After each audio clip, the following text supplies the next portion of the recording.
Meeting to change. order. Yep.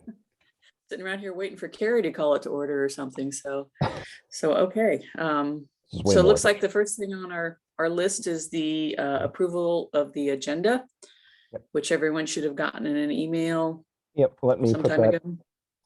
Yes, more than one day before the meeting, which is I know. very It's pretty darn bizarre. good. Yeah. Way I have put the agenda in the thing here. I guess I could also share my screen. I don't know. Is that helpful for anyone? Does anyone really like looking at the small section of screen that I share? I will probably refrain from that for the time being here until such time as I really need to point something out or go over a presentation.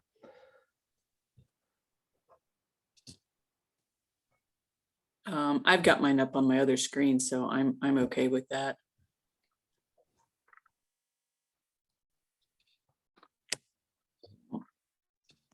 We do need a motion, though, I guess, to accept the agenda. Any changes or anything, or? And do we have someone taking minutes? Is that Vanessa? Is that usually you? Vanessa's our rock star secretary. Yes. Okay. It's me. Awesome. I'll motion to approve the agenda. Okay, we got a motion from Susan. We got a second. I'll second. Sounded like Mary. Yep. All right. All in favor of approving the agenda as presented? Aye, or thumbs up? Hi. Aye. Okay, motion carried. All right, so approval of the minutes from August 10th. Where are those? Were those in that same email? The minutes, yes, the minutes are also a part of the agenda there. Okay. Probably if I scroll down, I bet I'd find them. Hey, check it out.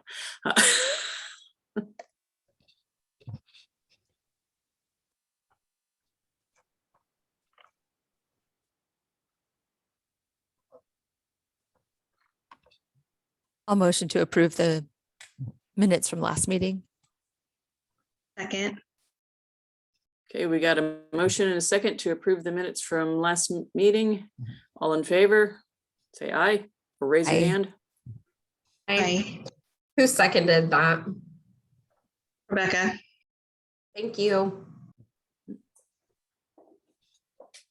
Okay, we got a motion carried there. So we're on to the Indiana State Library report. All right, the only thing that I have to report on here that isn't going to be covered somewhere else in the meeting here is the Turnkey Book Club just sent out their email that this is their final book that they're doing. That program will run through the end of the month. So the moderator has kind of put that out there to everyone. So hopefully patrons should be apprised of it. But if anyone asks, this end of October is the last date for that. And then we can all call that an experiment concluded and do with that information what we will. Right. That is all I have to report there. Well, that was easy. Yep. All right. So it looks like we're on to some unfinished business with the Overdrive magazine renewal. Exciting. Okay, so this was an exciting topic that we talked about last time here when we kind of got a Ninja surprise, 230 some odd % price increase on our Overdrive magazine renewals here. There has been a lot of talk, and this kind of segues into our next topic about moving towards a statewide Overdrive consortium. But for one, Overdrive was willing to lower their price for magazines from $45,000 for our EIDC members down to $36,000. So that's only a 100% increase in cost. And so based on the discussion that we had at the last meeting, I know at least one person, I think it was Vanessa, brought up that essentially the very presence of Overdrive magazines has kind of shaped how our EIDC libraries are doing their collection development. Because those digital magazines exist, they're putting less money towards physical magazines. And I think Mary mentioned that the opposite effect is also happening, where some physical magazines just aren't even in print anymore. We can only get them digitally. So based upon that, we've gone ahead and renewed for that $36,000 cost. Before I send out invoices, I just kind of wanted to talk things over with the committee here. I probably should have had the numbers up here to see what that would look like.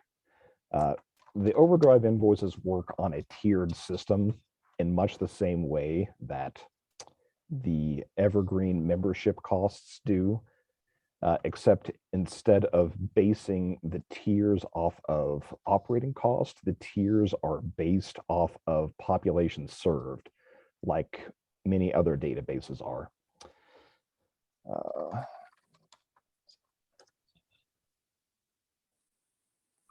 Let me see while I try and search for this here. So there's a couple ways that we could proceed here. We could just bill everyone, essentially invoice all of our EIDC libraries for the new rate, and send out an email that says, hey, due to price increases, this is what it's going to be. Before we did that, I thought I would see, oh, and there's Matthew joining us here. Good morning, Matthew. So before I sent out invoices, I wanted to check and see whether how the committee felt about that price increase, whether to just send it out as it is and give everyone a heads up. I've also thought about seeing if I could put out a call for some libraries that would be willing to donate extra funds towards defraying the cost of that for everyone. One thing that Overdrive mentioned is that unused content credit can be used to be put towards that periodical subscription. And I don't have a real good handle for how much content credit we currently have sitting around unused. I know it's often a struggle to get some libraries to spend their content credit and push that out. But that's something that we could definitely look into. But I wanted to open that up to the committee to kind of discuss how we would like to proceed with that here.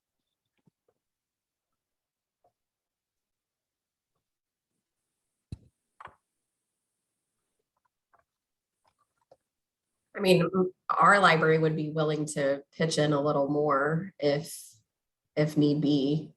I mean, we've done it before, I know, in the past. So We have would be able to. to. Okay. It- So there's some interest there, it sounds like, and some folks being able to put a little bit more there. It's Yep. the difficulty I of, do like the idea of using some of the content credit too. Maybe not all of it, but at least a portion of it. yeah, I am not certain what that process looks like in terms of how we can determine which content credit is available, but from discussion with Overdrive, it sounds like we can just talk with our representative, and Matt, you might have some more insight here on how to utilize content credit, but it sounds like our Overdrive reps can kind of look and see which libraries have what content credit available and unused, and then it would just be a matter of contacting them and asking if they would be willing to put some of that towards defraying that cost there. yeah. Have you worked with that at all by any chance, Matt? Hi, can you hear me, Keith? Yes, I can. Okay, sorry, we were running a second meeting here at Plainfield that I was also trying to attend at the same time I'm attending this one. Yeah, you Yeah. need a clone. That's all there is to it. This morning I definitely do.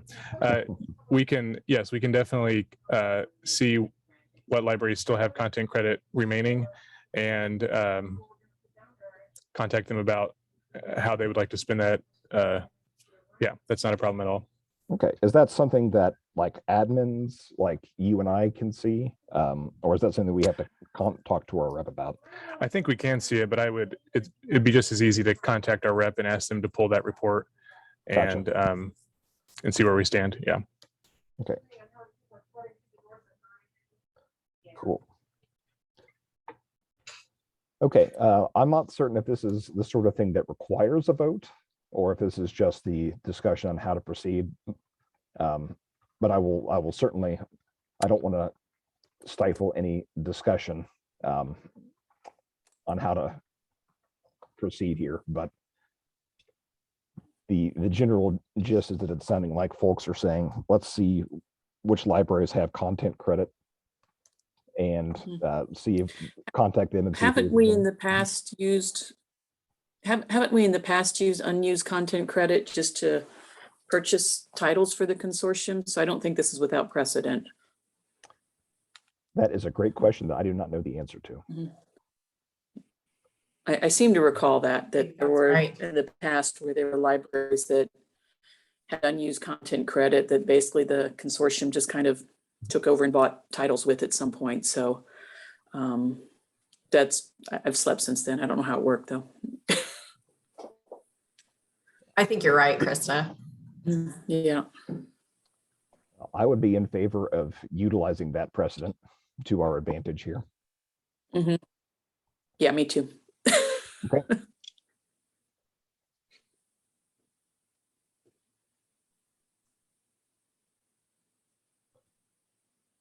Okay, making some notes to myself here. Carry on amongst yourselves.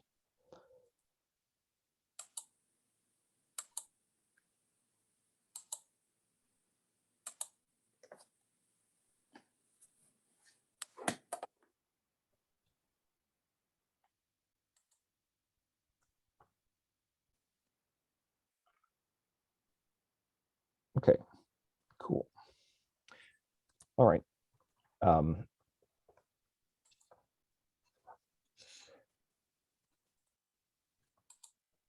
Does anyone have a feel for whether that is the sort of thing that should require a vote here? Never hurts to have a vote if someone wants to move that we use content credit. Do we want to say how much content credit? Do we want to? I seem to recall in the past that the amount of content credit we had available was usually pretty significant, like several $1,000s at least. It wasn't small potatoes. Okay. So if we could get a motion maybe to say that we will apply content credit, either all of it or unused content credit, all of it. I don't know. How do we want to structure this? My only thought and or suggestion there is I probably will not use content credit to reduce the cost below what it was for the previous year. So Sounds like a plan.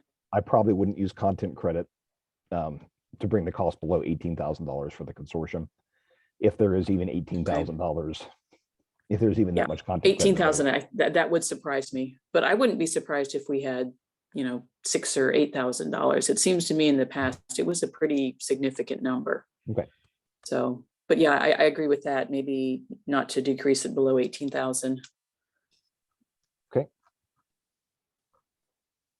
If someone wants to make that motion.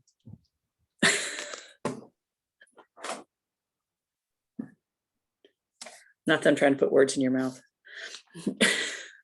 I can motion to pay for, I don't even know how to say it. I would say to utilize look content credit to pay for the magazine subscription not to exceed $18,000.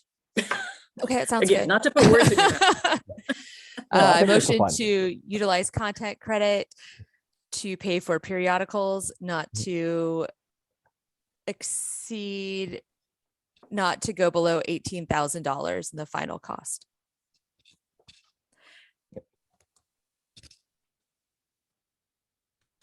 And then look to see which libraries are willing to pay extra, Sure. Okay. and then invoice libraries.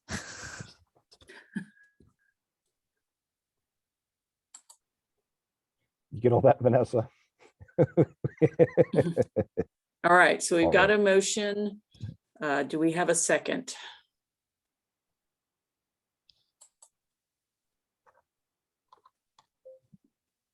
I'll second. Who was that? Vanessa. Vanessa? Yep, Vanessa. Okay, got it. All right, so we've got a motion and a second to use unused content credit to pay for the magazines, not to drop the price below $18,000, and also to ask libraries to kick in a little bit extra. Was that pretty much the gist of it? Okay, all in favor, please say aye or give us a thumbs up. Aye. Aye. Aye. Excellent. Sounds like we got a motion carried there. All right, through all my clicking here, I've gotten rid of my agenda. Okay, where are we? All right, so staying on the topic of Overdrive, moving towards a statewide Overdrive consortium.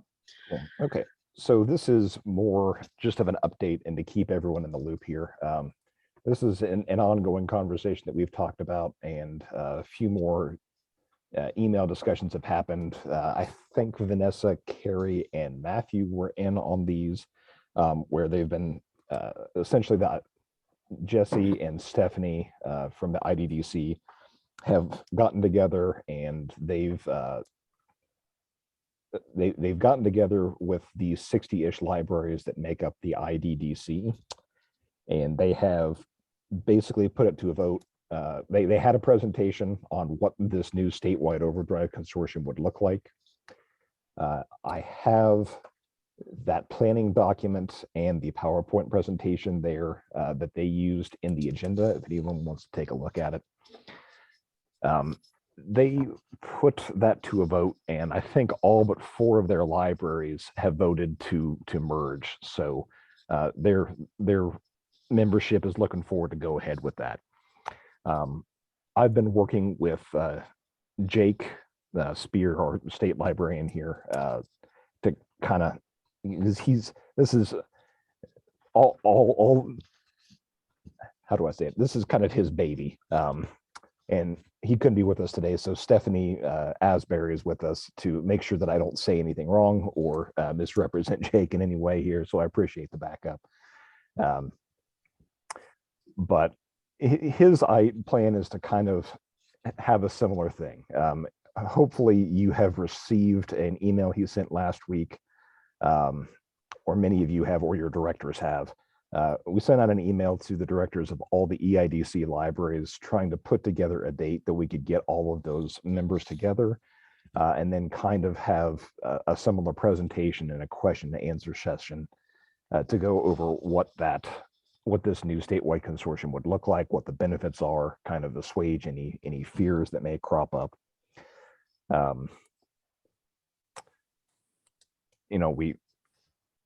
don't have a good finger on the pulse of if there are any libraries that would balk at this. This is just a complete win for the patrons all around, because the state library is able to essentially put funds towards the platform fee that they wouldn't have been able to previously. Previously they couldn't play favorites and put it towards one consortium but not the other. But with the statewide consortium, the state library can commit to paying using funds to pay for that. So that combined with a collection development policy and kind of an oversight group that ensures that content credit is being spent, just seeks to make holds more available for patrons, make more access to more materials available, and is an all-around good thing. So I think Jake is kind of looking for, after we have this meeting, with the EIDC membership, doing a similar thing to the IDDC where we put it to a vote. And if we get what I would consider we don't have a set number of yays versus nays that we're looking for, but if what I would call a substantial supermajority is in favor of the moving toward that statewide consortium, then the EIDC would, or all the member libraries that are, if the EIDC membership has that supermajority, then we will verbally essentially commit to joining that statewide consortium. And then once it's formed, every library essentially has the option essentially to, I keep thinking in terms of Brexit, you can stay or leave, but it's not really that. You can either, you can either join the new consortium or you can be on your own essentially. But the EIDC, it looks like it's looking like we're not going to even make that a possibility unless a large majority of the members agree to it. Have I covered that pretty well, Stephanie? Have I misrepresented anything here? No. Lovely. Okay. There are a couple questions we don't know the answer to yet. For one, we don't know who the contract holder would be. The concept of a contract holder has come up a couple of times in this discussion, but I know, and this is all kind of a new thing to me, my understanding from dealing with Overdrive is they essentially just have individual contracts with each library. At least our Overdrive contact reached out to me and said, hey, Keith, I need you to send these contracts out to all your EIDC libraries and have them sign them and send them back to me. And about a good dozen directors said, yeah, I've never done that before. So I don't, there's some unanswered questions there in terms of, is there a contract holder or is it with the individual library? And if all the details aren't hammered out yet, but that's something that we're working on here. So that's really what I have to say about that statewide consortium here. Does anybody have any discussion, comments, hopes, thoughts, or fears there? I can't say I reviewed it like really in depth. But the one thing that I saw that I really liked is basically our cost per year will be the same, but yet instead of me chucking a whole bunch of that cost towards Overdrive, it's going to go towards content. And I like that. It's always honked me off how much money we've given to Overdrive each year and not spent towards content. So I like the looks of that. And I think with this managed, with this committee, I think it's going to be a good thing. Awesome. I read through the draft, but I did not read all the comments and they didn't print out. So I might be missing some here, but for the collection management team, I'd be interested in knowing, is there going to be so many people dedicated to children's content, teen content, and adult content? That would be, I think, important for us on our end.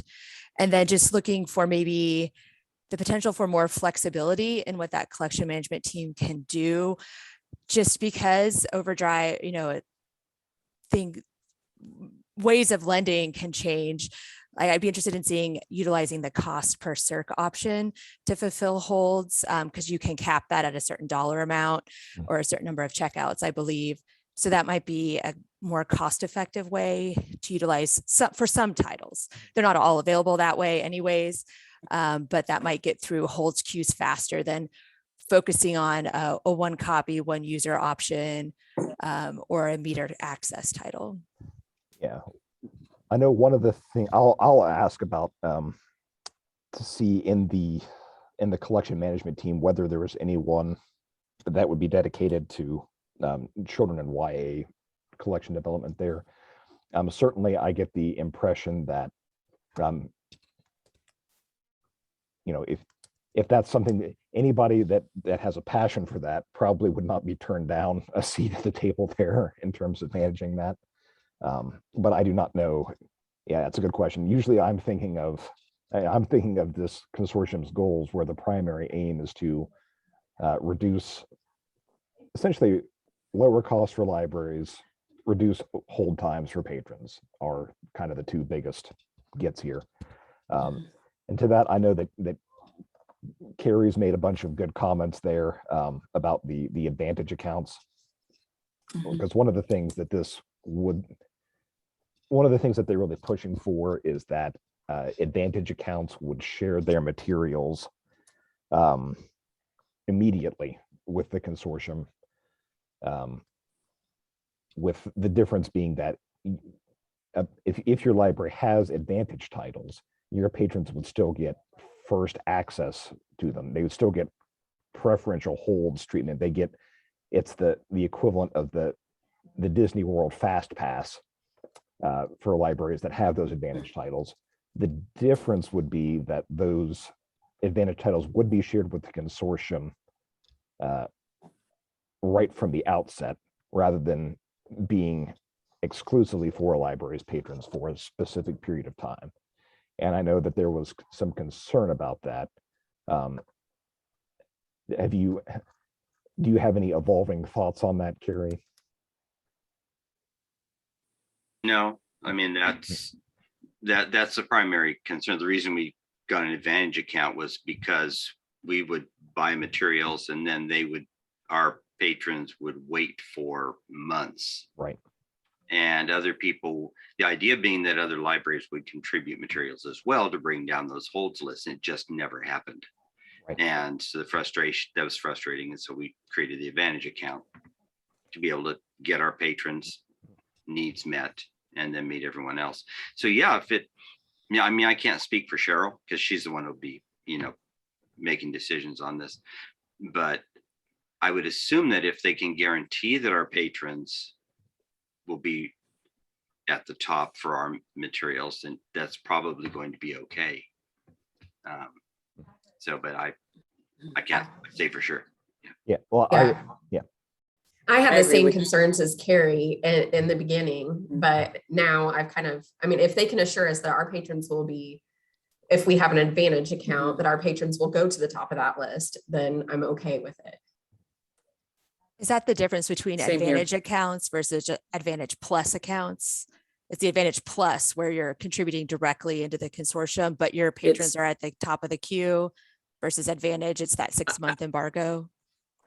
No, I believe their Advantage Plus accounts is what we're talking about, because if I'm not mistaken, in our consortium, the straight Advantage accounts were something we said you couldn't do, because that keeps them to your patrons, I think, for all time, if I'm not mistaken. So I think what we actually are talking about here is Advantage Plus. Am I correct? I know that's what I have as an Advantage Plus.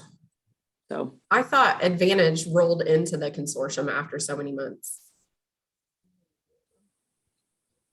I thought that it was for 6 months. I don't know. Yeah, I new thought that consortium, was- we'll figure out new rules. I thought that was Yeah, the Advantage yeah. Plus, because that's the account I have, that I buy a title and my patrons are exclusive to it for 6 months, and then it rolls into the consortium.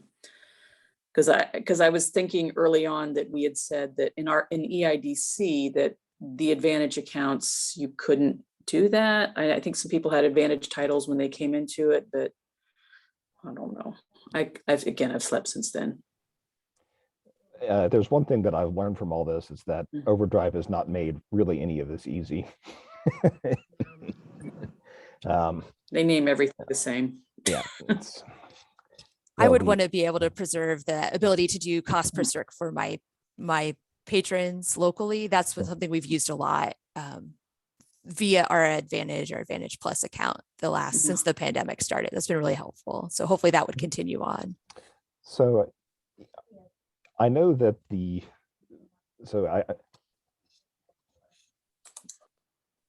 how shall I say here? What I'm trying to look at I believe that the recommendation that the IDDC came to, and I'm going to look at the PowerPoint presentation here just to double check. I believe their recommendation was that libraries put that 33% of a library's commitment under this new consortium plan would go towards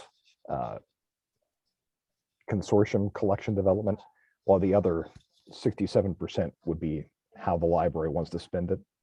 So I assume that means that if you were doing like cost per circ advantage titles, you could certainly continue to do so.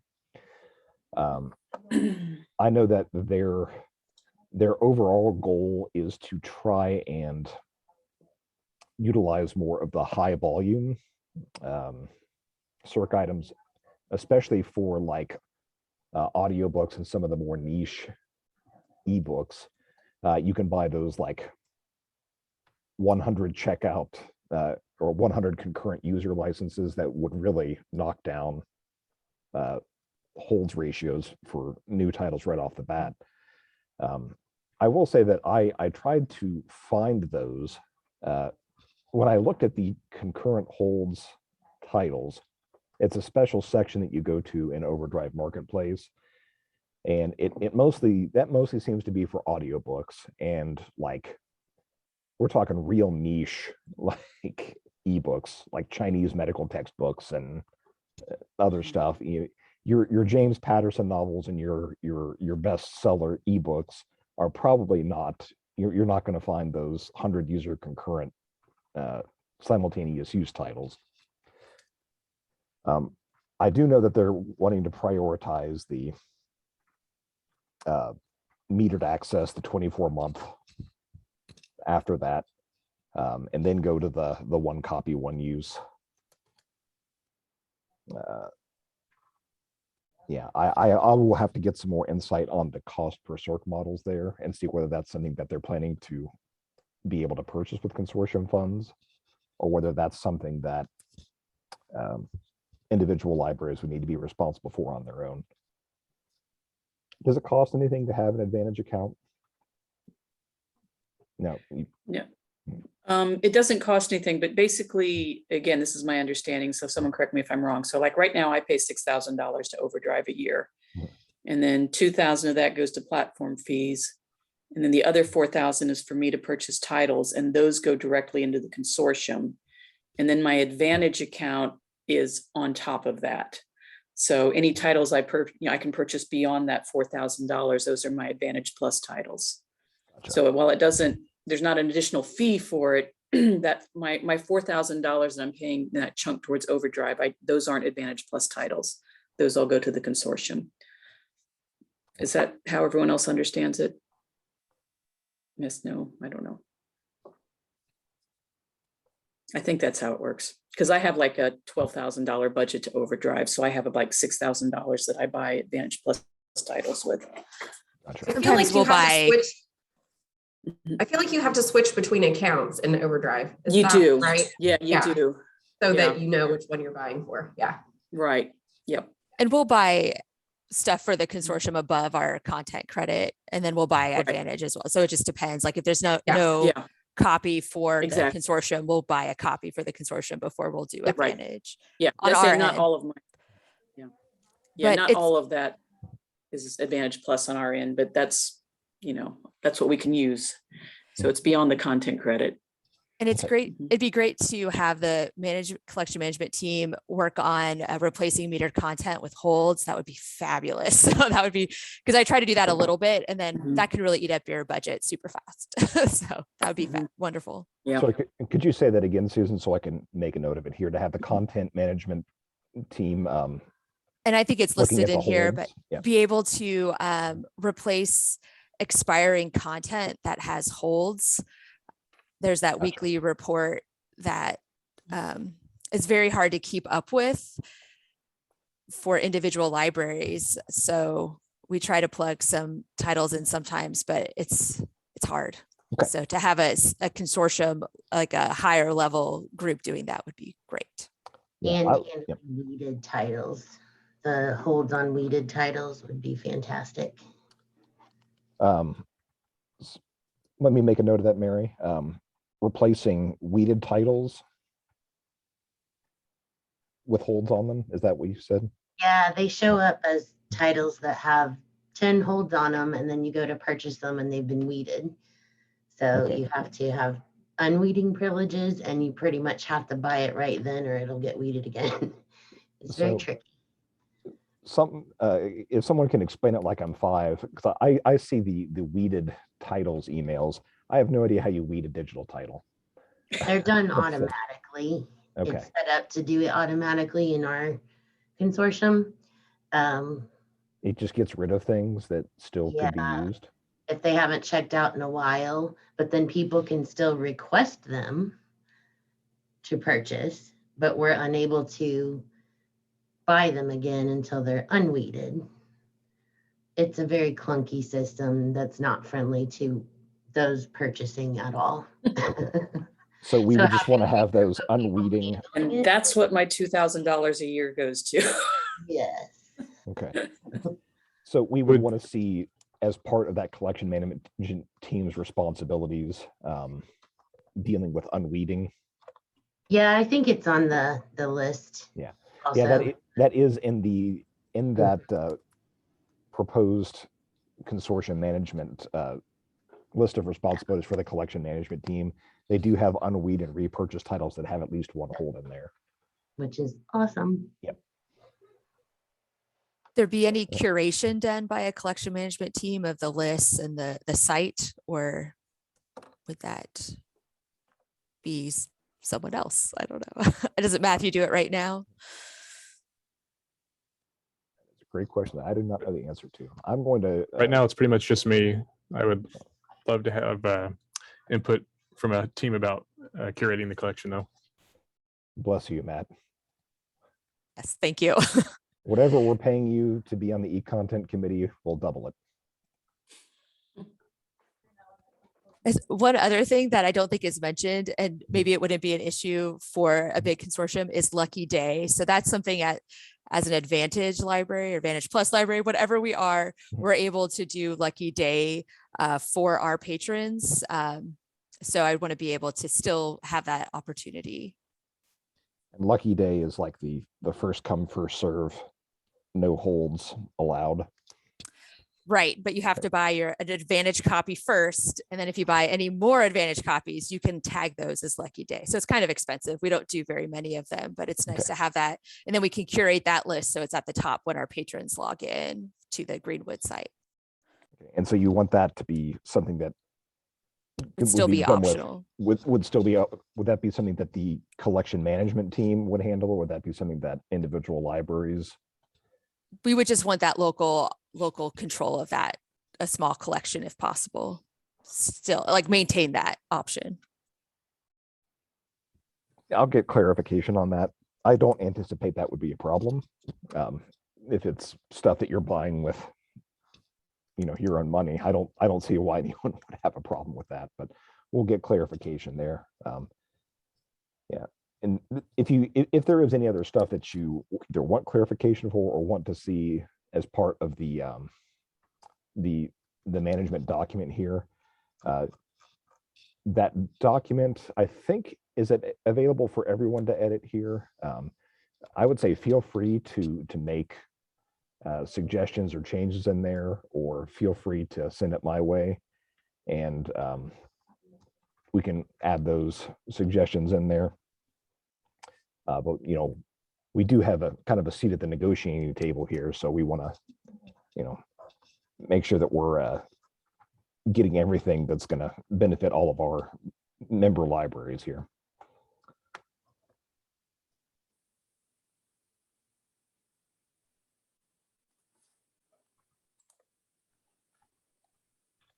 So what's our next step, Keith? Is it just waiting on that presentation from the state library? Yeah, the next step do we need is to make any decisions now, or? So this is one of the weird things about the EIDC in relation to the eContent committee. Near as I can tell, the EIDC is there is no like governing body to it that makes decisions on behalf of everyone. I don't. If that is the case, I have not been able to see that codified in any way. It's kind of all, the EIDC is just made up of all of the member libraries themselves. Mm-hmm. So the next step is that meeting with the EIDC member libraries, where we go over, what the the new consortium would look like. Following that is a vote to move to adopt that or embrace that new consortium. And then once the consortium is off the ground, we're not sure what the process would look like for joining that. But that would be put out there to all the libraries in the state, you know, minus a few who Overdrive basically said, nah, we can't let you know, Indy Public Library in, and a few of the other big fish don't get to play in the pond, but everyone else should be invited to it. Mhm. Does that answer the question? I think so. Yeah. Again, as memory serves, this committee was originally formed to be the EIDC committee. And I think that even early on, that might have been the committee's name. I think we expanded to be more e-content More e-content. as we realized we And had I- purchasing And I power. feel like we've made decisions in the past, like I think so too. for the EIDC. Cool. Yeah, because I think Wow. that's how this committee started. It was just to Yeah. form that EIDC to begin with. Yeah. So as closest to a governing body there is, I think it's us. Yeah, it might not be spelled out, but we've made the decisions for it in the past. Cool. So, Well, if you guys want to make decisions on behalf of the libraries, I mean, I'm fine with I'll getting, double check I'm it. fine with getting like everybody's input and all that. I'm not saying Mhm. that. I'm Right, just saying. yeah. I mean, I guess in this case, it's ultimately, I mean, if the committee wants to make a vote to join the new or embrace the new committee and make that kind of the standard, I'm all on board with that. You know, ultimately, I think the decision to whether or not you join the new committee, it's going to be up to each individual library whether they go or stay in the end. But I'm certainly okay with the eContent committee embracing it and or help alleviating any fears or concerns that might come up as part of the merger there.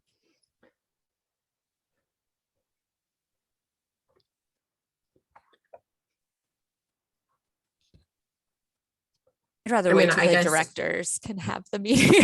Yeah. Yeah, I mean, I guess we could make a recommendation to join the consortium eventually, once we get others' thoughts. I don't know. Does anybody have any Yeah, thoughts on that? I don't think we're ready to make any kind of official No. decision. It sounds like, from what I'm hearing, is that no one seems to be strongly opposed to it from this committee.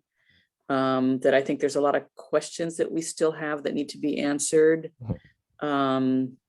So the most I think we're ready at this point is to, you know, voice our support of continued progress towards this statewide committee. Yeah, That is, I don't think we're ready to jump in with both feet saying, yeah, we're all for it and EIDC is going to join. But what I'm hearing is overall support for this idea and for this, you know, that we're definitely interested, but we want to know more. I think that's safe to say. All right. yes, I think that's safe to say. Okay. And I think maybe we need to communicate with all the member libraries. I know that there's been things from the state library. Maybe just to say, hey, we're aware of this, and so far it seems to look like a good deal, and we have questions, and we hope you have questions too, and kind of go from there. Would you So, like me to put something no out about that commitment prior yet, to the but- meeting here? Yeah, I don't think it would hurt that, you know, just saying that it's something that we're aware of, we're looking into, and we hope that they look into it too. I know, like I said, I know Jake sent out that message about having a meeting. So maybe if we just encourage people to sign up for that and get their questions answered, and Okay. and maybe even talk to someone on the EIDC if they have concerns. Okay. So, yeah. I can put that out via Mm.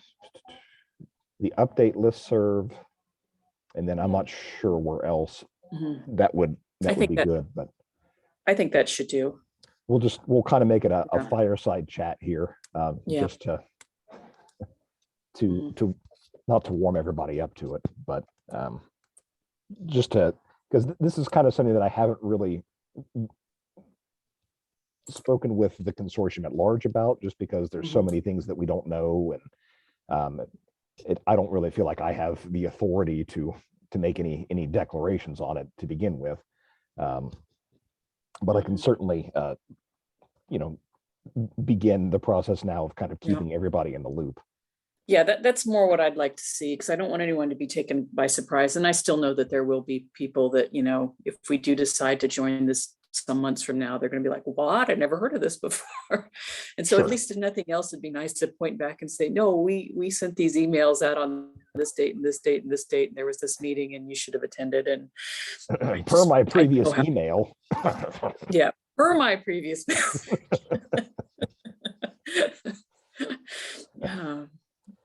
All But right. I do want to make sure people have it at least on their radar, and they, Mhm. if they're interested, if they're concerned, they can jump in. Cool. Okay. Mhm. Stephanie, do you have any issue with me sending that out to the consortium? I'm sorry, what? Do you have any issue with me sending that out to the consortium just to kind of let them know, hey, this is what we're dealing with here? I don't want to step on Jake's toes there at all. So No, go ahead and send it to me ahead of time. I'll just take a quick look at it. perfect. Okay, will do. Thank you. Thanks. All right, Oh, getting lost again here. that was easy. All right, are we done talking about that, or any other comments or questions? We can move on to library IQ costs. Okay, so this is something that came up at our last meeting. We had a presentation from Library IQ, and I think I would describe the reception, if I had put a thermometer into the committee's pot of water here, I would describe the reception as somewhat lukewarm. I know some of the comments were Collection HQ kind of already does this, and the biggest thing folks wanted to know is, okay, what's it going to cost? Well, now we have the answer to that. I can, this is also in the agenda here, but I'll go ahead and share my screen for just a moment here. I have not a strong idea of how good of a price this is, because I don't know what the competitors are, but essentially the cost, there's three possible ways we can go here. We'll start with option C first, which is just Evergreen could theoretically pay for the service so that all Evergreen member libraries could have access to Library IQ for the low cost of $250,000. But there's no implementation fees. So for comparison, 200 our annual budget for 2022 is, I believe, somewhere around $400,000. So I will let the committee decide whether that can be something that gets recommended to the executive committee. Spoiler alert: there's no way that we can afford that. The other options are Library IQ can work individually with libraries, and I guess this is kind of their consortium discount, where for a one-time fee of $1,000 with an annual subscription of $6,000 per year, your library can have that. That might be cheaper than if going in alone. I have really no basis for comparison.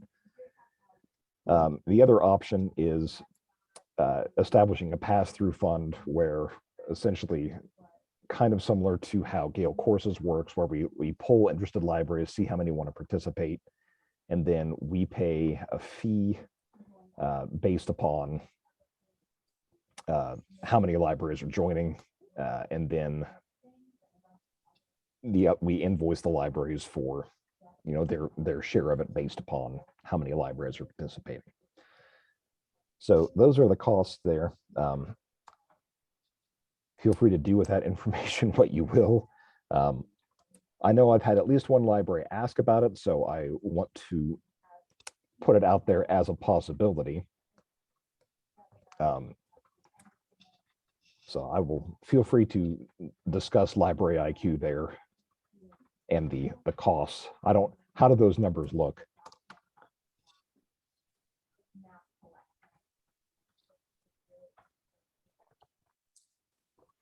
I would say if there's less than 25 libraries interested, option A is really the only option. Okay. If there's more than 25 libraries interested, then it comes out a little bit better to go with option B, but I don't know. Right on. I don't think there's that many libraries interested, honestly. Yeah, so would it be okay if I kind of put it out there as a vendor offering that's interested in kind of partnering with the consortium and just get a feel for who all is interested in this? I think that's a plan. Okay. All right, I will do that. I apologize. I have to head out Mhm. fall break time, but All right. have a good rest of the meeting. No worries. Thank you, Thank Susan. you.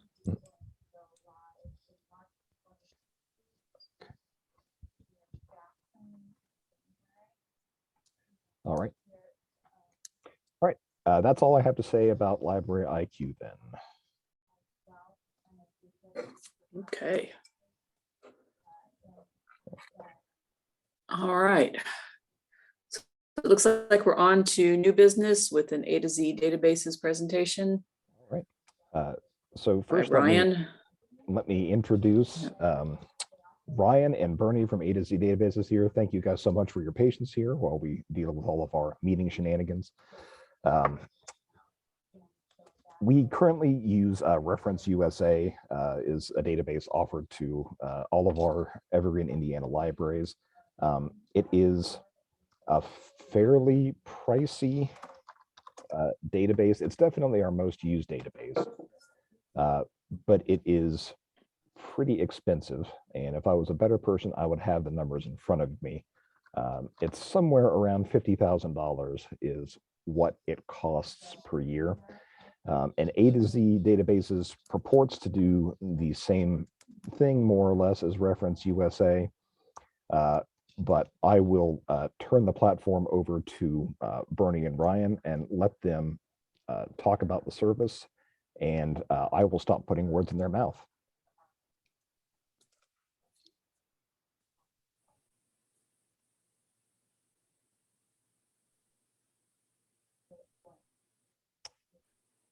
Are you there still, Ryan? Oh, did we lose Ryan? It would be funny.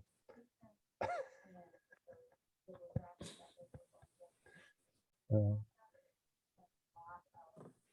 see, Bernie, are you there still, Bernie? I see Bernie still has a square in our Yep. Brady Bunch thing, but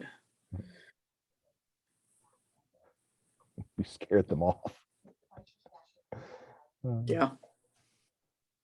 Is there anything in chat here?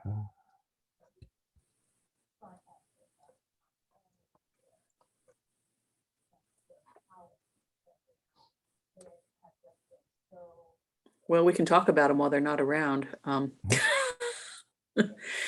I have used both Reference USA and A to Z, Mhm. and I will say they are very comparable. Mhm. On an individual basis, A to Z has always been cheaper.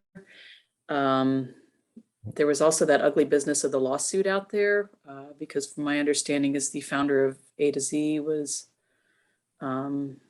broke off from Reference USA, and there was some issues with that.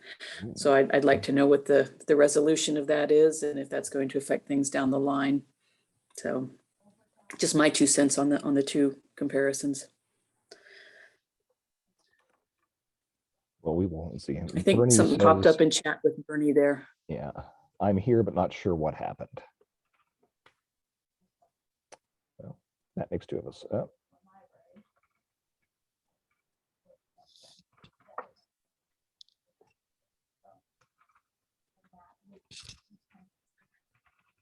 Yeah, Bernie doesn't seem to have a microphone, so. Let's see, I am mute and cannot speak. Can I? I was gonna say, it looks like he doesn't even have a microphone connected, so.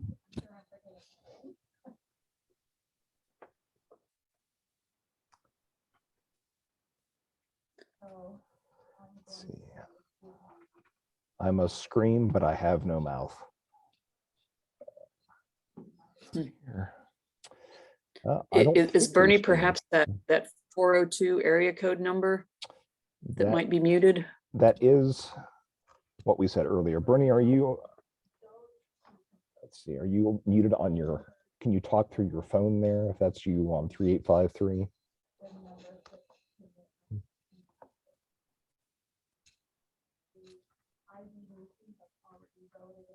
He's in the chat saying that is him. That's, yep.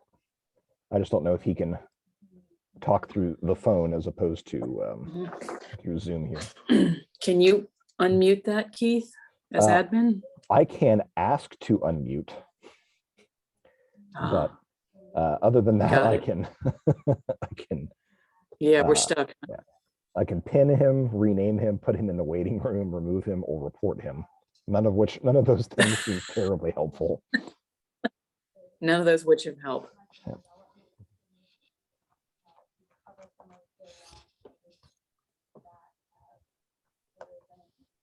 I will be back shortly. I need to go answer a question for someone, an Evergreen question before she leaves. Okay. So anyway. Godspeed.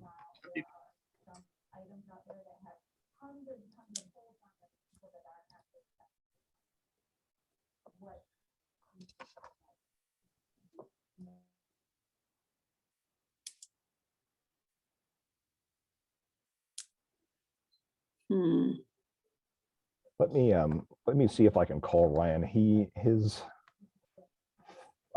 If his internet has gone out or something like that, let me see if I can get him in with a phone call here.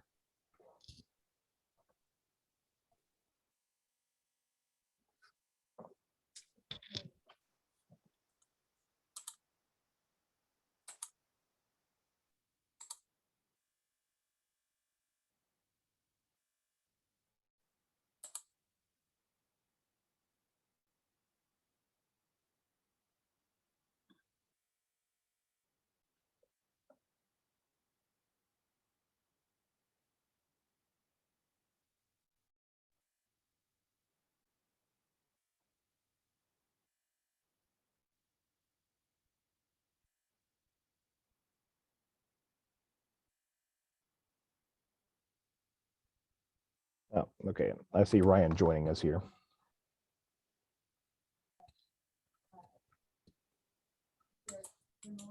And now I can see Bernie again.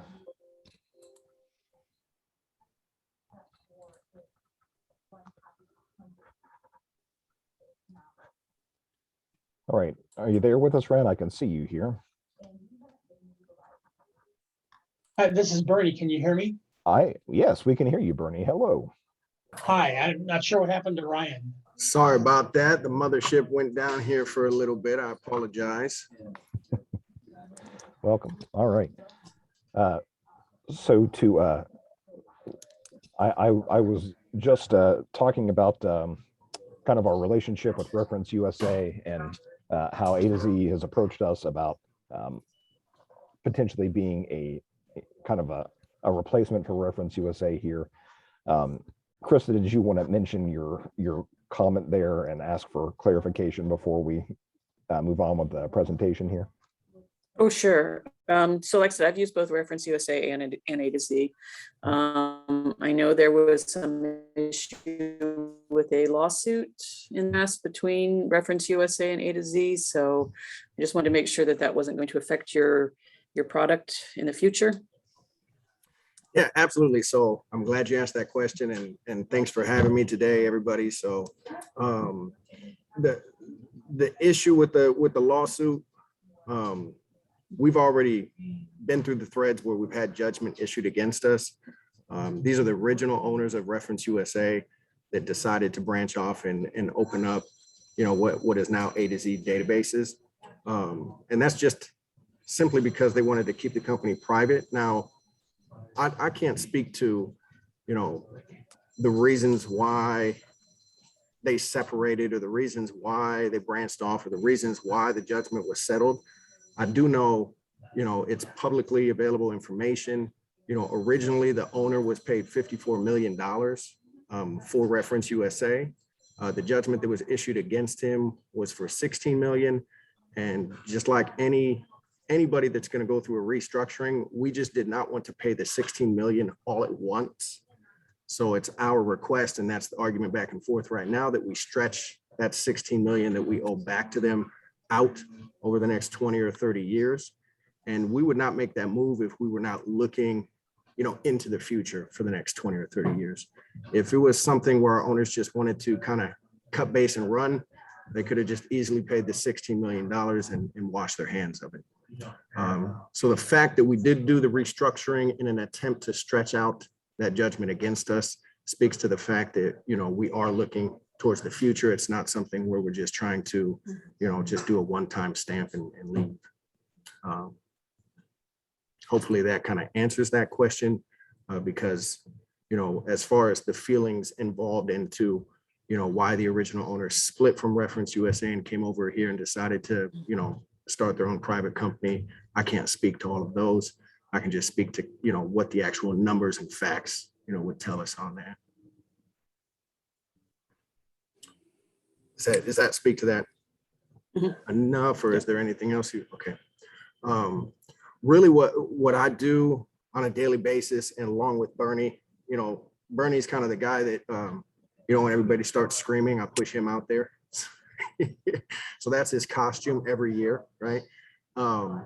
What I do at length in the territory as a manager is I reach out consistently to universities and libraries, and I'm illustrating the difference, not between just us and Data Axle. Data Axle, those people over there, a lot of good people over there, right? We just believe that our technology is a little bit better. The people over at Data Axle, I went to high school with a lot of them, we came up playing Oregon Trail together on the first computers, So, and I poke fun, they sell a lot of their information to commercial companies. I was just at a Pee Wee League football game with one of them that works over there. She does a lot of their, a lot of their direct mail pieces, and I poke fun at her that it's not Data Axle, it's Data Donut. She assures me it's Data Axle. So just back and forth, a little poking of the fun, but we do believe, and I'll kind of share my screen here so you can kind of see, and I don't know, Keith, am I able to share my screen with you, or? Let me see. Co-host name. Go ahead and try it and see if it prevents you. Yes, Ryan Groff has started screen sharing. There you go. Okay. And there's my daughter. Good. Everybody can see like a good Midwestern girl. She's wearing snow boots in the summer. Those are her favorite. So, and then everybody can kind of see the front screen of our site, right? So there's multiple companies that we compete against, Dun & Bradstreet, the Mergents, when we go into universities and libraries. Data Axle is just one of those. So I will highlight differences here. I know you guys are talking about cost a lot in your meetings. Not a big surprise to me that most of that is going to be about Overdrive and some of the cost increases, as well as all the other technology cost increases. So I'll start out by saying right away, what we offer as a private company, we're not shareholder owned, is a 30% cost advantage. That's the cost reduction that we would provide over our competitors. If you were to show me what they're charging you, my owner said, go out, guarantee a 30% cost reduction. So we're probably one of the only technology companies, it appears, that's coming along and offering a lot of these cost reductions. And then that could be filtered into, Overdrive, that extra, cost reduction, or into some of your other apparatuses that you want to implement. So I want to highlight that you won't be losing any service levels with our tools, and then also highlight some of the additional advantages that you'll have to our services over those others. And I do that by highlighting basically the three main search functions. While this tool is more of a curation of knowledge, the three search functions, searching for a business, searching for a job, searching for a person, are kind of going to be the main traits that you'll see here when you go into the system. And then you have your advanced searches at the bottom. So for time's sake, I'll pull up what a business record looks like, what a job and a person record looks like, so that you can see the similarities between our service and the others. And then as I go, I'll highlight, where we come in and the advantage to ours over theirs. So if you're looking at, for example, a business record, I just want to acclimate everybody to what a business record looks like. And if anybody has any questions at any time, don't wait. You can jump right in, interrupt me all you'd like. I usually pull up Napa Auto Parts first. And the reason why is because they're both a corporate entity and they have independent locations. I like to highlight the fact that we're not, while we do send out that, we can search for jobs and people with this tool. If I'm going to search for a Napa store, I'm going to Google that store like everybody else, right? But if I'm really looking at Napa as a company, what we're doing is we're normalizing this data that we provide, right? So we're getting all 5,000 locations. Now you notice Napa Wine Company, that's not going to be a Napa auto store. However, you're also going to get companies in here that are Harry K. Ford, right? This is going to be a Napa store, right? So that information that may or may not come up on a Google search and it may not normalize this information. The important part is that you can actually get a list of this information to falsify those things that are not true. So this Napa location at the top, we're going to sort this by revenue so that they come up at the top. And when you go into the Napa corporate location, you're going to see, the same information that you can find with our competitors: business name, physical address, phone number, website, employee revenue, year established, whether it's public or private. Keep in mind that if it's a private institution, right, we cannot, we don't specifically know that company's, tax returns unless they're public. So if it's private, these employee numbers and revenue numbers are going to be guesstimates off the number of employees and the years established. You're getting business credit rating, what their SIC code is, your Indeed, we're actually linked with Indeed, which I'll go over here shortly. Your longitude and latitude, your QR code. This is going to be unique to us so that you can actually scan the contact information for the company directly into your phone. Revenue trends, employee trends. This is going to be pretty important if you're looking at business plans or marketing plans. And then I'll show you two distinct features of ours that is unique. One is that this entire desktop can be customized. So if a person wants to utilize this tool from home and they want to perform outreach, two things that you're going to get with us that you will not get with the competitors is the ability to link this information to the top and then move from record to record as you'd like, and then as well as the email addresses. So our competitors are going to charge you for this email information that we provide at no cost. So instead of hitting a paywall and them asking for a credit card at this portion, your patrons will come and they'll be able to perform outreach to these Napa stores, at no additional cost. Now, we don't allow you to download the emails en masse like we do all the other information, but you can easily go in here and you can utilize this tool as a working desktop. And you'll notice you have here the record button, and I can go from record to record and I can copy and paste this email information in. We do triple verify the emails the same way we triple verify the records. The triple verification process is the way that we're actually saying, hey, we have 35 million records versus the competitors that may tout 70 million. The reason why is, they're going to include records that they haven't been completely verified in that count, where we're only going to count the ones that we believe we've sifted through. Nothing is perfect in this world. So if a company moves, we're taking mover information and we're updating that information, every month, every 3 months, every year, when that information comes out. We'll use register information. Some registered counties, they're going to produce that information every year. Some are going to do it every month. Some it's going to be 10 years. Some never do it, and we have to pull teeth to get that information, right, to perform those updates. So it's really in normalizing the data and the convenience of being able to access this information. The second part that we believe where we're a little bit better than the competition is we're going to fully man and woman the chat now feature, with a live individual. So when I'm off of this demo with you, I may field a chat. For example, I just the other day fielded one for a lady that was looking at bottling her own product, right? She had a recipe and she wanted to look at bottling companies. And the first place that I'm going to take that patron is I'm going to say, okay, is there any bottling companies that you are looking at currently in the United States? She gave me the name of this flavor house, right?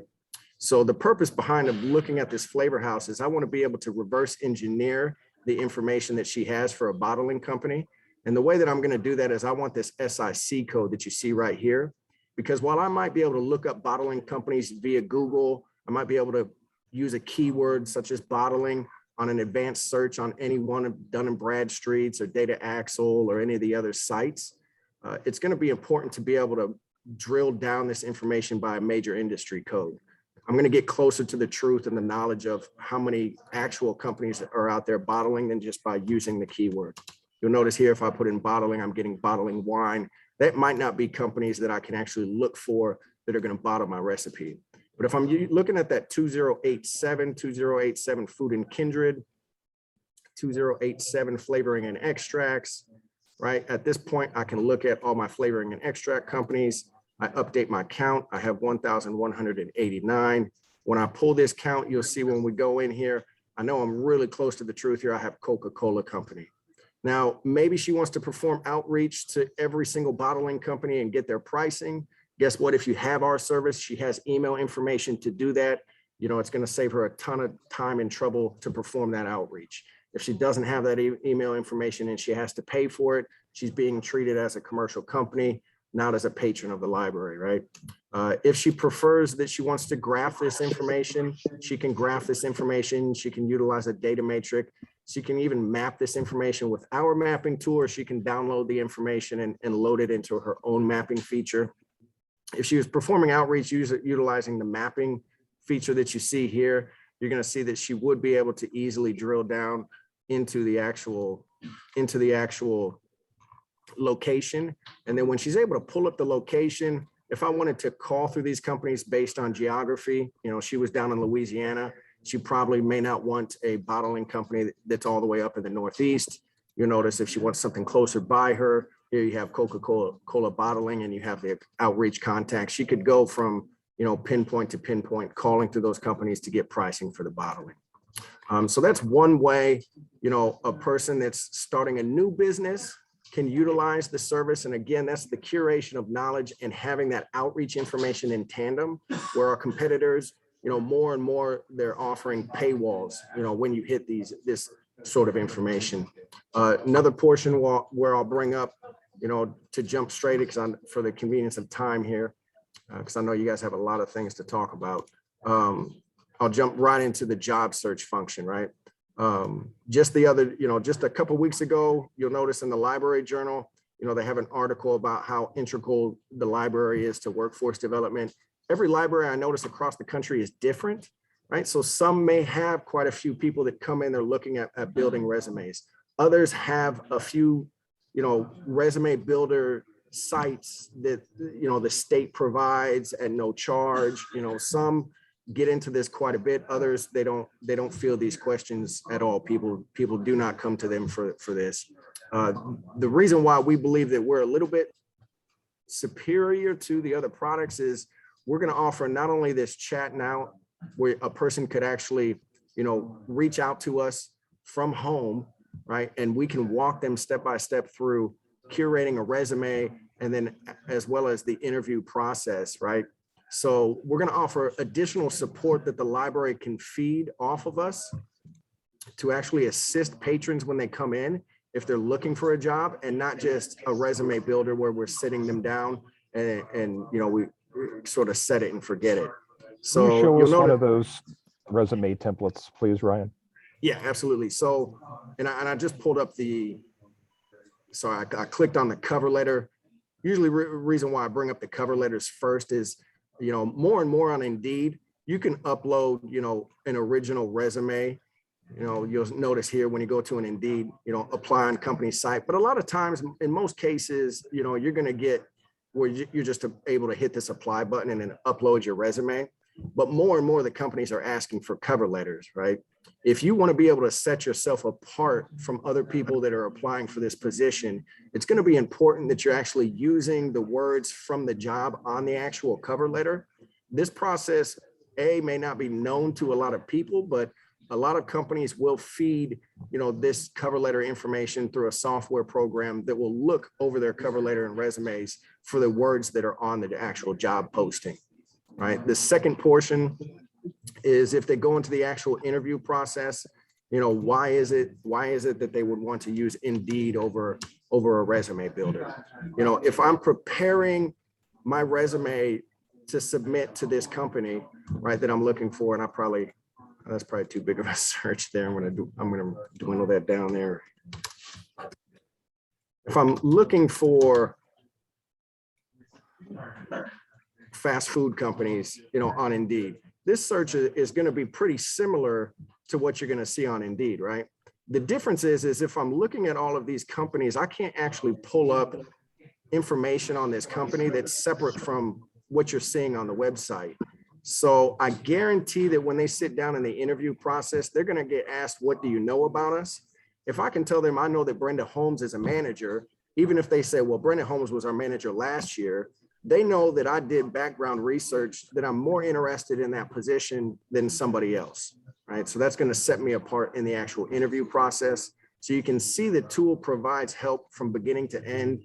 Your patrons won't hit any paywalls like our competitors, and they're really going to get support on the back end with the actual, you know, curation of searching for a job.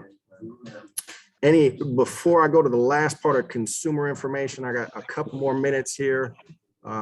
Any questions on any of those portions at all, or any differences, things they like or don't like, or?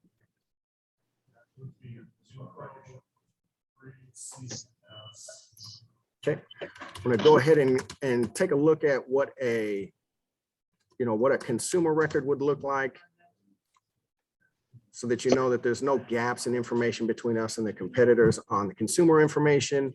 One part that will set us apart from the others is in consumer information. If a person comes in and they're doing just a white pages lookup, we're going to merge the business information with the residential information. It just helps you get closer to the truth. If you're looking for Mike Jones and you know that he was at, you know, Big Brain Production, you know, that's the Mike Jones that you're looking for.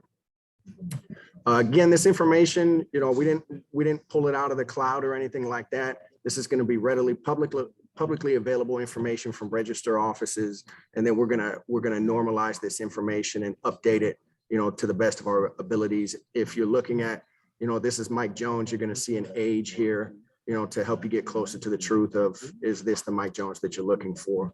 The important part is, you know, being able to utilize some of this information in outreach.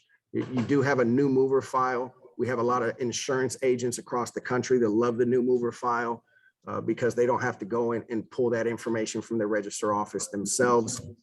We also can utilize an advanced search feature on the 240 million residents. I'll show you how the library itself can utilize this tool in sort of a direct marketing approach to increase cardholdership at their library. But really, this is going to be something that can transcend to an ice cream shop, to a fitness location. And the reason why is because not only do we have all these characteristics on the left, and remember, our competitors and us, we both have commercial sides where we're actually charging fees for this information. So if you just want a name and a number and an address to somebody, it might be 4 cents, you know, for each record.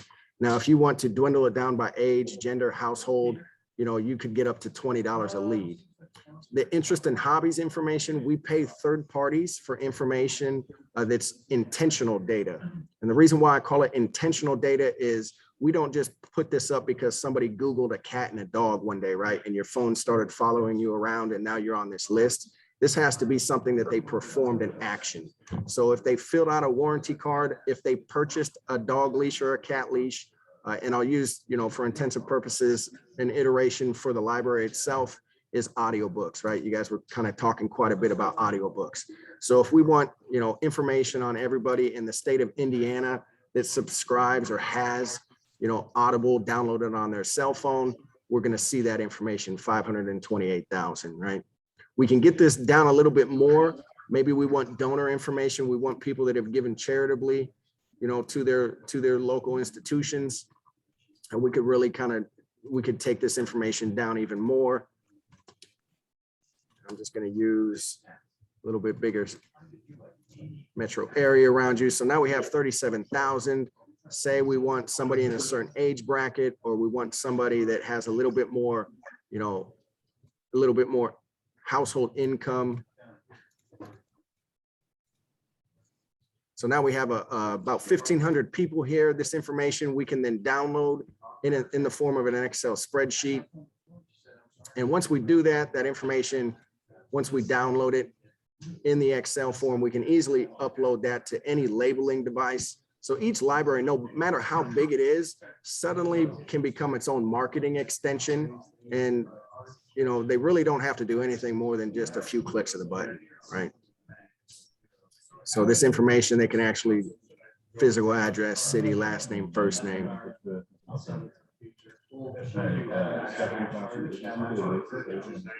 And that's it in a nutshell. I know you will have a lot more to talk about here. Is there any questions on any of that portion? And then I'll kind of just close out.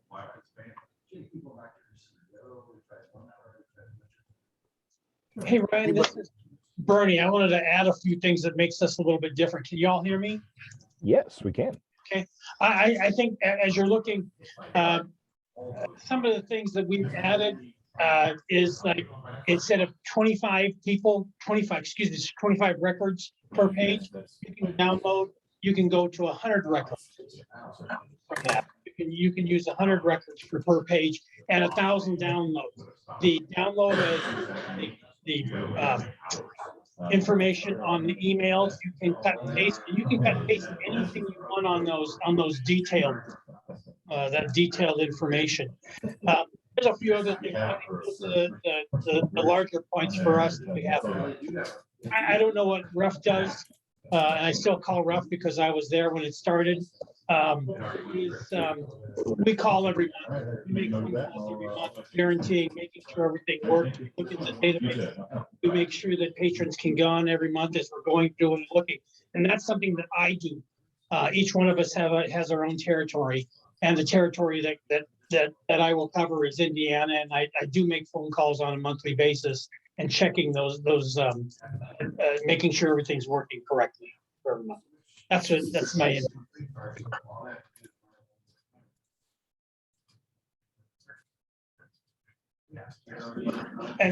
And as we're going across here, there's also intro videos that we have. None of them are over 3 minutes long. There's a couple that I should say there's a couple over 4, but it kind of teaches people, gives them a little bit more detail on how to search if we're not available, if you're not available with our chats, our contact search. They can use that to find some little bit of help with that. So, I do appreciate your time. Thank you. So go ahead, Brian. I'm interrupting here. You know, spinning off of that, so we don't just leave the library alone with the outreach, right? We do provide social media decks you can utilize every day of the week. You can provide this on your social media platform. You know, if you did that in tandem with some of your direct mail pieces, you could easily perform outreach, you know, in the area. We also provide full training. So if a patron needs an overview on any resume writing, you know, growing a business, new customers, you know, we're going to be there, you know, for every one of those pieces. And then at the end of the day, each library itself can actually have full reporting. You know, we don't collect information on patrons. A patron can come in here and set up an account if they want to. But again, our privacy policies, we don't collect any information on any patrons whatsoever. The reason why they would want to set up an account is if they want to save any of their search parameters, return to that 6 months or a year later, they would be able to do that. But each library can pull usage on, you know, what it is, you know, the number of times people are logging in, how many downloads you have, and that kind of information. So you can, at the end of the day, you know, reevaluate, you know, whether or not the service is doing what, you know, what you brought it in for. Is that something that we can do at the consortium level? So if we have 129 libraries, would we be able to get statistics for all of them so we can compare usage to cost? Yes, we can set it up to have sort of an umbrella, you know, umbrella that you would be able to see, you know, usage data. However, some of the reports may be broken out by location. So you may have to compile those, we can but stitch things together. It's yeah, as long as we don't have to individually pull up. If we can get a spreadsheet that has them, that has all the disparate units put together, we can sum them up. But right, yeah. right. I do see that you have an authentication link down there. This is an unfair question since I didn't ask you about it beforehand, but how do patrons authenticate to get into this?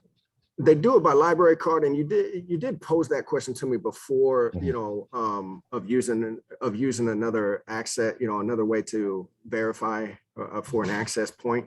Ours is going to be pretty similar to what you're seeing with the competitors, where a person goes to your site, they click on the link, and then they enter in their library card for access.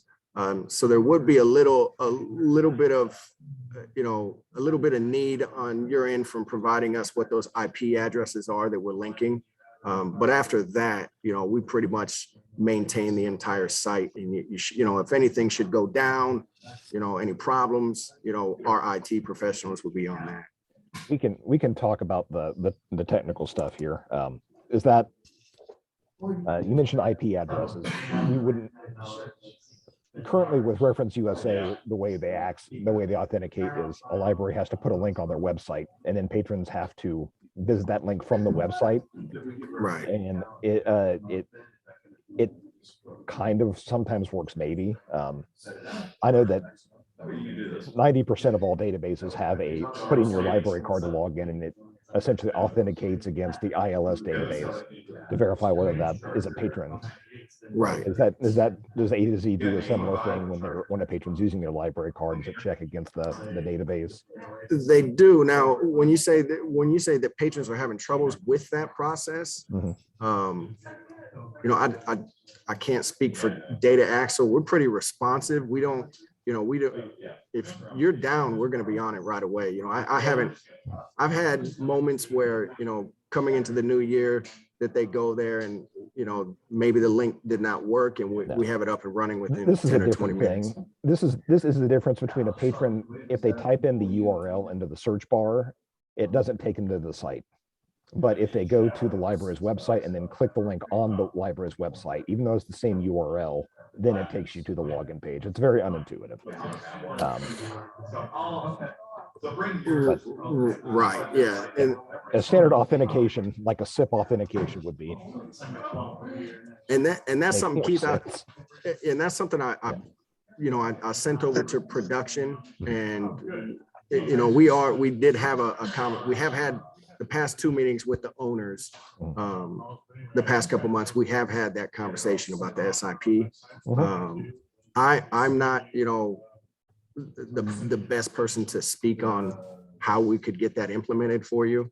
Okay. We'll follow up on that later then. Yeah.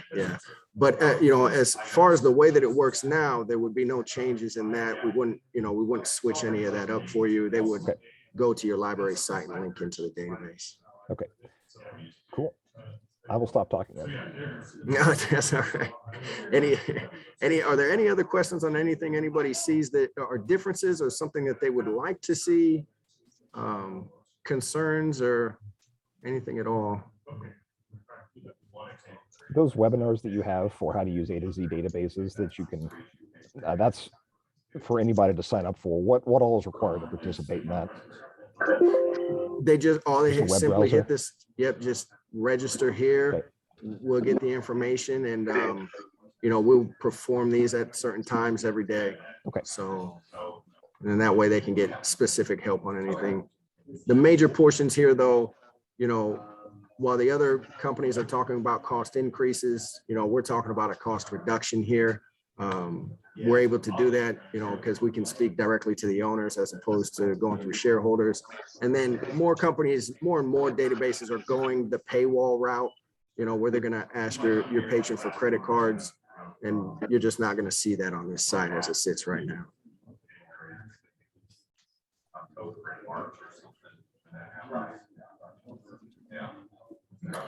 All right, I'll end it with this before everybody leaves is the healthcare professional lookup. No prizes or anything, but if anybody wants to guess how many acupuncturists you have in Indiana, you can speak right now. So this is the specialist site. I don't know how many times you've been to a doctor or something like that, and they've handed you a specialist card and you just kind of went to whoever they chose. In this manner, you know, you have 74 acupuncturists in the state of Indiana. It does not tell you if the needles are big or they're small. So that's something that you would have to do your own outreach for, but you can. use this heat map. And this would go for any dentist in the area. Why this is important, if the library can tell a new mover into the state, hey, we have information to, that are indicative of important portions of your life, like, if you need a pediatrician or something like that, it's another way to pull people into the library and use the library as a resource, that you have something more out there than just, a few information, a little bit of information, right? Keith and everybody, thank you very much for having me today. I know you have a bunch of information to get to, so I will get out of your way. If anybody has anything else. Ryan, Bernie, thank you for joining us today here. I appreciate you sticking with us here through the tech issues and with all the first part of the meeting there. So thanks for coming to talk to us here. We'll be in touch about some of the authentication questions there, just to make sure we're on the same page here about some of the questions about how patrons would access it.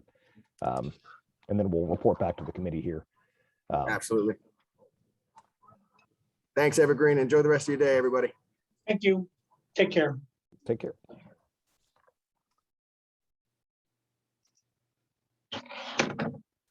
All right. Okay. Have we gotten pricing information? They have verbally committed to essentially, basically they said, write down what you're paying on a piece of paper and we'll cut it by 30%. So currently with Reference USA, we're paying right around $50,000. Our expenditure, and this year we paid on March the 3rd, we wrote them a check for $48,363. So if they can indeed knock that off by 30%, it would save us about $15,000, give or take, which would be a nice thing. I don't have any, I have never really used Reference USA or A to Z databases, one or the other, so I can't speak one or the other. I think Mary, you had some feelings about A to Z database. I know Ryan reached out to you. Did you have any opinions on the service there? Put you on the spot, sorry. Kind of what Krista had mentioned earlier. There was some real dirt in there. Which is when we switched, because there's a lot going on. I don't know the whole story or any of that, but they're essentially very, very, very similar, identical. I will say when we had A to Z databases, I felt like it was by far not kept up to date. And I feel that Reference Solutions is what it's called now, is better at that. Which, I mean, that's a pretty big deal in a database like this. Exactly. So it just seemed like really old, not kept up with data with A to Z. But that was also when they were going through all of their stuff. So they might have put everything on pause and not been keeping it up to date because of that. I don't know. Lots of drama there. Yeah, that's the first time. For some reason, they didn't lead with that. Any information about their lawsuit there, so that had missed my radar. So I'm glad, Krista, you brought that up, because that's kind of a, we don't want this company we don't want to sign up with them and then have them fold like a house of cards. Yeah, I never had any problem with the product, but yeah, that's always been my concern, knowing, I mean, I kind of knew that the judgment had been leveled against them. I just kind of wanted to hear what they had to say about it. I mean, it sounds like their intent is to stay in business. I don't know. Like I said, I don't feel strongly either way for Reference USA or A to Z. I didn't really notice the things that Mary brought up about them not keeping things up to date. I can go with either one myself. So if it's just a matter of cost, I think A to Z is our way to go. But if other people feel strongly otherwise, I'm okay with that too. I'd like to know how long they intend to keep that competitive price structure too. Because good question. Yeah. Well, and I will say, Mary, we did switch back to Reference USA recently, or whatever they call themselves, because they felt more competitive. So I don't know if we want to go back to Reference USA and say, hey, A to Z says they're going to charge us 30% less. Right. That's exactly what we did. And then it became, thankfully, an Evergreen purchase. And so we didn't have to worry about it. But that's why we first switched, was because Reference USA, it was called then, competed with them. And if it's going to be this Yeah. seesaw back and forth, then whatever. Yeah, so like I said, I've gone back and forth between the two. And like I said, usually you can play one against the other and get a better price. That was going to be my question, is whether you, once I get a quote from A to Z, would you like me to take that to Reference Solutions and say, hey, this is what Yeah, they want to sure. charge us? I guarantee Sounds good to me. they'll meet it. Yeah. I have a feeling that they'll meet Mhm. that price. Uh-huh. But if Yeah. not, again, my skin in the game is limited. I did have one library email me to ask specifically about A to Z databases. They wanted to use, or they wanted to know if there was a consortium discount for A to Z databases, even though we were already using Reference USA. But you know, that's, do with that information what you will. At least one library out there seems to have a marked preference, although I asked for why their reference staff preferred A to Z databases and haven't heard back on what they found compelling about it. So I don't know, that's unsubstantiated preference there, near as I can tell. Okay. So I will get pricing information for A to Z, and then I will run that by Reference Solutions. I don't know when we have to make a commitment to one vendor or the other. I know that we paid our invoice in March. I assume we probably have to sign an agreement by either the end of this year or early next year, depending on, I don't know when our billing cycle runs through here. You know, it might be March. So probably for the December meeting, we can look at that and then let the exec take the recommendation from here, run it up to the executive committee, and see what they want to do with it. Okay. Okay, I think that sounds like a plan. All right. So it looks like the next thing on the agenda is just announcing that the next meeting is December 14th at 10 a.m. Yep. Location to be determined. Yep. While things are still not great health-wise in Marion County, I've asked Jake whether we can still continue to hold meetings virtually, and he's okay with it. I'm still okay with the virtual meetings, just to prioritize health, safety, and, to be frank, convenience for anything. Does anybody have any strong opinions regarding meeting in person? All right, good. All right. So I will, unless I hear otherwise, I'll just assume that the next meeting will be held virtually, pending, further orders from the governor or state library agency head. Okay. Okay, if that's it, then I'll have a motion to adjourn. Can I say one thing real quick? Sure. While I was listening to the A to Z databases thing, I was searching in my email about the Advantage and Advantage Plus stuff. And just to refresh our memories a little. So there was an email in November of 2017, and that's when we decided to allow them because Overdrive had come up with Advantage Plus as an option. Up until then, we had never allowed Advantage. But with Advantage Plus, we were able to make certain rules with the consortium. So anyone that has an Advantage account, it is an Advantage Plus account. And what our parameters were in our consortium were held locally exclusively for the first 6 months. And after 6 months, it's dumped into the whole consortium. So does that make sense? Advantage equals Advantage Plus in our sense, in our consortium, because it gave us more control to set that rule. Okay. So in any time, so no one in the EIDC has an Advantage account. They all have Advantage Plus, and when anytime someone references an Advantage account, they're talking about Advantage Plus. Yeah, because it was like Overdrive's version of Advantage that you could set your own kind of rules with. So that's our version for what it's called for our purposes. Yes, Advantage is Advantage Plus. Okay. That's all I wanted to say. Mary. Yeah. Thank you, Mary. Thanks, Mary. Now, how about that motion to adjourn? I move to adjourn. Awesome. All right, I think that's a non-debatable motion, so all in favor, please leave the meeting. Yep. All right. Thanks, everybody.